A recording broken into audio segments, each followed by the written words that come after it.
കൃത്യം ഒരു വർഷം മുൻപാണ് പാകിസ്ഥാന്റെ നട്ടല്ലൊടിച്ച് കയ്യിൽ കൊടുത്ത ഇന്ത്യയുടെ ഏറ്റവും ധീരമായിട്ടുള്ള സൈനിക നീക്കം ഓപ്പറേഷൻ സിന്ദൂർ ഇറങ്ങിയത്. എന്നാൽ ഇനി വരാനിരിക്കുന്ന ഒരു പോരാട്ടം പഴയതുപോലെ ആയിരിക്കില്ല. അമേരിക്ക ഇറാൻ യുദ്ധം ലോകത്തിന് നൽകിയ ഏറ്റവും വലിയ പാഠം അതാണ്. യുദ്ധങ്ങൾ ഇനി വേഗത്തിലാകും. വില കുറഞ്ഞ ഡ്രോണുകളുടെ കൂട്ട ആക്രമണങ്ങളാകും നടക്കുക. ഇറാനിൽ നിന്നും ഉൾക്കൊണ്ട ഈ ഒരു പുതിയ യുദ്ധതന്ത്രങ്ങളിലൂടെയാണ് ഇന്ത്യ ഇനി പാകിസ്ഥാനെ നേരിടാനൊരുങ്ങുന്നത്. വരാനിരിക്കുന്ന സിന്ദൂർ 2.0 രീതികൾ പൂർണ്ണമായും മാറും. അമേരിക്കയും ഇസ്രയേലും ചേർന്ന് ഇറാനെ ആക്രമിച്ചപ്പോൾ അത് വളരെ വേഗം അവസാനിക്കുന്ന ഏകപക്ഷീയമായ ഒരു യുദ്ധമായിരിക്കുമെന്നാണ് എല്ലാവരും കരുതിയിരുന്നത്. എന്നാൽ ആ യുദ്ധം ഒരു മാസത്തോളം നീണ്ടു നിൽക്കുകയും ആഗോള സമ്പദ് വ്യവസ്ഥയെ തന്നെ പിടിച്ചു കുലുക്കുകയും ചെയ്തു. ആധുനിക യുദ്ധങ്ങൾ പഴയ പരമ്പരാഗതമായിട്ടുള്ള ശൈലി പിന്തുടരുന്നില്ല എന്നതാണ് ഇതിലെ ഏറ്റവും വലിയ പാഠം. മുൻ കേന്ദ്രമന്ത്രി MJ അക്ബർ പാകിസ്ഥാനെ ഒരു ടോക്സിക് ജെല്ലി സ്റ്റേറ്റ് എന്നാണ് വളരെ ഭംഗിയായി വിശേഷിപ്പിച്ചിട്ടുള്ളത്. അതിൽ പരം യോഗ്യമായിട്ടുള്ള ഒരു വിശേഷം പാകിസ്ഥാന് കിട്ടാനില്ല. ചൂടാക്കിയാൽ ഉരുകിപ്പോകുകയോ തണുപ്പിച്ചാൽ കല്ലുപോലെ ഉറയ്ക്കുകയോ ചെയ്യാതെ യാതൊരു സ്ഥിരതയുമില്ലാതെ എപ്പോഴും വിറച്ചുകൊണ്ടിരിക്കുന്ന ഒന്നാണ് ഈ ജെല്ലി എന്ന് പറയുന്ന ഒരു സാധനം. അതുപോലെയാണ് പാകിസ്ഥാന്റെയും അവസ്ഥ. അവർ പൂർണ്ണമായും തകർന്നില്ലാതാകുകയുമില്ല, എന്നാൽ ഒരു കാലത്തും രാഷ്ട്രീയമായോ സാമ്പത്തികമായോ ഒരു സ്ഥിരത കൈവരിക്കുകയുമില്ല. ഈ നിരന്തരമായ അസ്ഥിരതയ്ക്കൊപ്പം ഭീകരവാദം എന്ന വിഷം കൂടി ചേരുമ്പോഴാണ് പാകിസ്ഥാൻ അയൽ രാജ്യങ്ങൾക്ക് എപ്പോഴും വലിയൊരു തലവേദനയായി മാറുന്നത്, ഒരു ടോക്സിക് ജെല്ലി സ്റ്റേറ്റായി മാറുന്നത്.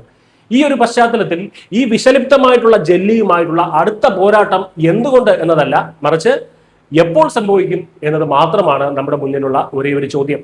അതിർത്തി കടന്നെത്തുന്ന ഭീകരവാദത്തിനെതിരെയുള്ള ഇന്ത്യയുടെ പുതിയ പ്രതിരോധ നയം എന്നത് ഇനി മുതൽ പ്രോ ആക്റ്റീവ് ഡിറ്ററൻസ് ആയിരിക്കുമെന്ന് പ്രധാനമന്ത്രി നരേന്ദ്രമോദി കഴിഞ്ഞ വർഷം തന്നെ വ്യക്തമാക്കിയിരുന്നു. പച്ച മലയാളത്തിൽ പറഞ്ഞാൽ മിണ്ടാതെ നിന്ന് അടി വാങ്ങുന്നതുമല്ല, അടി കിട്ടിയതിനു ശേഷം തിരിച്ചു കൊടുക്കുന്നതുമല്ല, പകരം അടിക്കാൻ വരുന്നവന്റെ കൈ കക്ഷത്തെ തിരികെ വെച്ചിട്ട് അവന്റെ മുഖമിടിച്ച് ചമ്മന്തിയാക്കുന്ന നയനമനോഹരമായ ഒരു കലാപരിപാടിയായിരിക്കും ഇനി നമ്മുടെ പ്രതിരോധ പോളിസി എന്ന് പറയുന്നത്. ഇറാൻ യുദ്ധം ലോകത്തിന് കാണിച്ചു തരുന്നത് അസിമെട്രിക് വാർഫെയർ എന്ന സമ്മിശ്ര യുദ്ധതന്ത്രത്തിന്റെ വിജയമാണ്. ശത്രു രാജ്യത്തിന്റെ അതിർത്തി കടക്കാതെ തന്നെ വലിയ നാശനഷ്ടങ്ങൾ ഉണ്ടാക്കാൻ കഴിയുന്ന രീതിയാണിത്. പ്രതിരോധ വിദഗ്ധർ ഇതിനെ കോൾഡ് സ്റ്റാർട്ട് 2.0 എന്ന് വിളിക്കുന്നു. കേവലം മിനിറ്റുകൾക്കകം പൂർണ്ണ സജ്ജരാകാനും ആക്രമണം തുടങ്ങാനും ഇന്ത്യൻ സൈന്യത്തിന് ഇതിലൂടെ സാധിക്കും. പാകിസ്ഥാന്റെ ഭൂമിശാസ്ത്രം അവർക്ക് തന്നെ തിരിച്ചടിയാകുന്ന ഒരു രീതിയാണത്.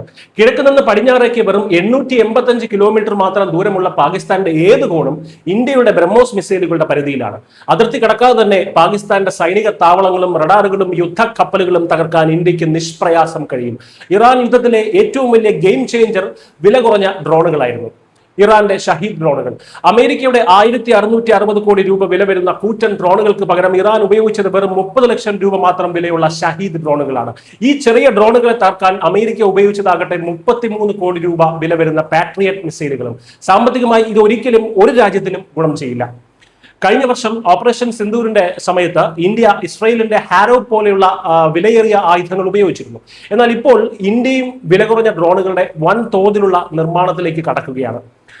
ഇപ്പോൾ നിർമ്മാണത്തിലിരിക്കുന്ന ശേഷ്നാഗ് 150, പ്രോജക്ട് കാൽ എന്നിവ ഇതിന്റെ ഉത്തമ ഉദാഹരണങ്ങളാണ്. കഴിഞ്ഞ വർഷം മെയ് 7 അർദ്ധരാത്രിയിലാണ് പഹൽഗാം ഭീകരാക്രമണത്തിന് മറുപടിയായി ഇന്ത്യ പാകിസ്ഥാനിലെ 9 ഭീകര ക്യാമ്പുകൾ തകർത്തെറിഞ്ഞത്. പാകിസ്ഥാൻ 100 കണക്കിന് ടർക്കിഷ് ഡ്രോണുകൾ ഉപയോഗിച്ച് തിരിച്ചടിക്കാൻ ശ്രമിച്ചെങ്കിലും ഇന്ത്യയുടെ അത്യാധുനിക S-400 സംവിധാനം അവയെല്ലാം ആകാശത്ത് വെച്ച് തന്നെ നിഷ്പ്രഭമാക്കി കഴിഞ്ഞു. തൊട്ടടുത്ത ദിവസം ഇന്ത്യൻ വ്യോമസേന പാകിസ്ഥാന്റെ 11 എയർബേസുകൾ ആക്രമിച്ചതോടെ പാകിസ്ഥാൻ വെടിനിർത്തലിന് തയ്യാറാകാൻ നിർബന്ധിതരാകേണ്ടി വന്നു. 1971 കീഴടങ്ങലിന് സമാനമായ ഒരു ഓർമ്മയാണ് 2025 മെയ് 10 പാകിസ്ഥാൻ നൽകിയത്. ആധുനിക യുദ്ധങ്ങളിൽ റോക്കറ്റുകൾക്കും മിസൈലുകൾക്കുമുള്ള പങ്ക് ഒട്ടും തന്നെ ചെറുതല്ല. ചൈനയും ഇറാനെയും പോലെ ശക്തമായിട്ടുള്ള ഒരു റോക്കറ്റ് മിസൈൽ ഫോഴ്സ് ഇന്ത്യക്കും അനിവാര്യമാണ്.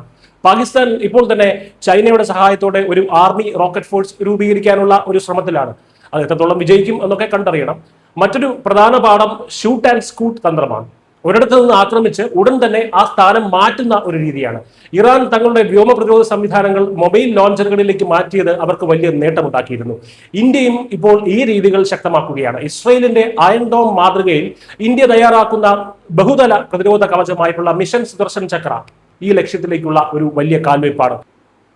കഴിഞ്ഞ വർഷത്തെ 80 മണിക്കൂർ നീണ്ട പോരാട്ടത്തിൽ ഇന്ത്യ പാകിസ്ഥാന് ശക്തമായ മുന്നറിയിപ്പാണ് നൽകിയത്. അതുകൊണ്ട് തന്നെ ആധുനിക യുദ്ധക്കളങ്ങളിൽ മാത്രം ഒതുങ്ങുന്നില്ല എന്നുള്ളൊരു സത്യമുണ്ട്.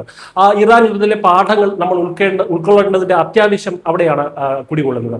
സാങ്കേതിക വിദ്യയും വേഗതയും ഒപ്പം സാമ്പത്തിക ലാഭവും സമന്വയിപ്പിച്ചുകൊണ്ട് ഇന്ത്യ അടുത്തൊരു നീക്കത്തിന് തയ്യാറെടുക്കുമ്പോൾ ഓപ്പറേഷൻ സിന്ദൂർ 2.0 പാകിസ്ഥാന് കൂടുതൽ മാരകവും വിനാശകരവുമായിരിക്കും എന്നത് ഉറപ്പാണ്. News desk Kerala.